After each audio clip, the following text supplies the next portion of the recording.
তাদেরকে বলুন যেখানে আছে ওখান থেকে অনলাইনে এসআইআর এর ফর্ম ফিল আপ করুক। ডকুমেন্ট লাগবে, আপনার ভোটার কার্ড আছে, বাবা মার কার্ড আছে, বা অন্য কোনো ডকুমেন্ট আছে আপনার হাতে, দিয়ে ওখানে ফর্ম ফিল আপ করে দিন। বাকিটা দরকার ওরা ডেকে পাঠাবে, আপনি আসবেন আপনার ফোন নম্বর ধরে, তখন দেখা করবেন কোনো সমস্যা হলে। অতএব 4 তারিখের মধ্যে আপনাকে ফর্ম ফিল আপ করতেই হবে। সিএর ক্ষেত্রে তাই আছে, অনেক হিন্দু পরিবার এখনো আসছে 5 বছর 10 বছর আগে এসছে, তাদের কাছে ডকুমেন্ট নাই 2002 সালের আগে। তাই কেন্দ্র সরকার আগে সিএ পাস করিয়েছে, যাতে আপনি ওখানে ফর্ম ফিল আপ করে দেন, তাহলে সেই ডকুমেন্টটা আপনার কাজে লাগবে।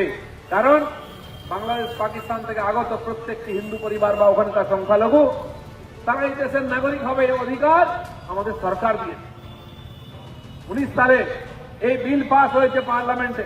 ডক্টর শ্যামাপ্রসাদ মুখার্জি আমাদের পূর্বপুরুষদের সেবা করে বলেছিলেন, আসুন এখানে আমরা জায়গা দেবো।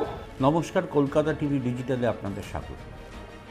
এসআইআরে কার নাম বাদ যাবে তাই নিয়ে কিন্তু বিজেপি দলের মধ্যে বেশ দ্বন্দ্ব শুরু হয়ে গেছে। কত নাম বাদ যাবে, আদৌ যাদের নাম বাদ যাবে তাতে কি রাজ্য বিজেপির বা ভোটে বিজেপির কোনো লাভ হবে? এরকম অজস্র প্রশ্ন কিন্তু আসতে শুরু করে দিয়েছে। এসআইআরে নাম বাদ যাবে মৃত ব্যক্তির, সেটা সবাই জানে। এসআইআরে নাম বাদ যাবে যারা সেই এলাকায় থাকেন না, অন্যত্র চলে গেছেন, তাদের নাম বাদ যাবে। যাদের বিভিন্ন জায়গায় 2বার বা 3বার ভোটার তালিকায় নাম রয়েছে ভিন্ন ভিন্ন বিধানসভায়, তাদের নাম বাদ যাবে। কিন্তু প্রকৃতপক্ষে কাদের নাম বাদ যাবে? এই যে শুভেন্দু অধিকারী থেকে অনেকে বলছেন যে মুসলিমদের নাম বাদ যাবে, সংখ্যালঘুদের নাম বাদ যাবে। রাজ্য বিজেপির প্রাক্তন সভাপতি কিন্তু শুভেন্দুবাবুর এই বক্তব্যের সঙ্গে একমত হচ্ছেন না। তার বক্তব্য একটু ভিন্ন রকম। তার বক্তব্যের ইঙ্গিত হচ্ছে যে হিন্দুদেরও নাম বাদ যাবে, অর্থাৎ এসআইআর মানে শুধু সংখ্যালঘু মুসলিমদের নাম বাদ নয়, সেক্ষেত্রে হয়তো হিন্দুদেরও নাম বাদ যেতে পারে। তারই একটা ইঙ্গিত দিচ্ছেন প্রাক্তন সভাপতি দিলীপ ঘোষ। ঠিক সেই জায়গায় দাঁড়িয়ে বিজেপির মধ্যে বিতর্ক শুরু হয়েছে যে সত্যি যদি তাই ঘটে তাহলে সেক্ষেত্রে এসআইআর আদৌ কি রাজ্য বিজেপির বা বিজেপিকে বিধানসভা ভোটে লাভ দেবে? হিন্দু হিন্দু ভাই ভাই যে স্লোগান শুভেন্দু তুলেছে, সেই স্লোগান থেকে তাদেরকে কিছুটা পিছিয়ে আসতে হয়েছে।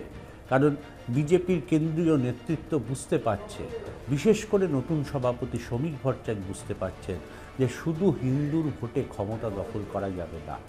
ফলে তিনি স্লোগান দিয়েছিলেন যে সব অংশের মানুষের ভোট চাই, সংখ্যালঘু, সংখ্যাগুরু এবং অবশ্যই মুসলিম সমাজের ভোট দরকার।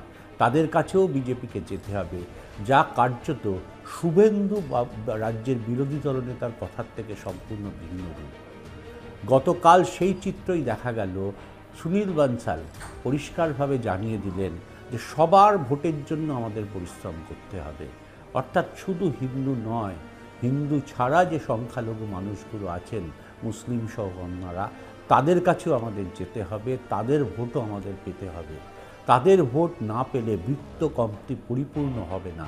পরিষ্কার বোঝা যাচ্ছে যে সরকারে আসতে পারবেন না। ফলে সেই জায়গা থেকেও কিন্তু শুভেন্দুবাবুরা কিছুটা পিছু হটলেন। তাকে এখন ব্যাখ্যা করতে হচ্ছে যে তিনি মুসলিম ভোট নেব না এই কথা বলেননি, মুসলিমরা ভোট দেয় না সেই কথা বলতে চেয়েছেন।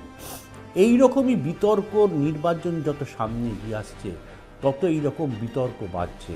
সাম্প্রতিককালের নতুন বিতর্ক হয়ে গেছে এসআইআরে কার লাভ হবে। সত্যিই কি বিজেপির লাভ হবে? সত্যি যদি হিন্দুদের নাম বাদ যায়, সেক্ষেত্রে বিজেপির যে স্লোগান হিন্দু হিন্দু ভাই ভাই, সেটা কতটা বাস্তবে রূপ নেবে? তাহলে তো বোঝাই যাচ্ছে যে এসআইআর করার মাধ্যমে বিজেপির যে ভোট ব্যাংক বলে শুভেন্দু অধিকারী সহ অনেকে দাবি করছেন, সেই ভোট ব্যাংকে আঘাত পড়ছে। ফলে সবটা মিলিয়ে কার্যত একটু ঘেটে গেছে বিজেপি নেতৃত্বরা। ঠিক কোন পথে সঠিক স্লোগান কী হবে, কোন দিশায় তারা অগ্রসর হবে, সরকার গড়তে গেলে তাদের ঠিক কী কী কথা বলতে হবে। একজন নেতার বক্তব্য আরেকজন নেতা খণ্ডন করছে, যা কর্মীদের মধ্যে বিভ্রান্তি সৃষ্টি করছে।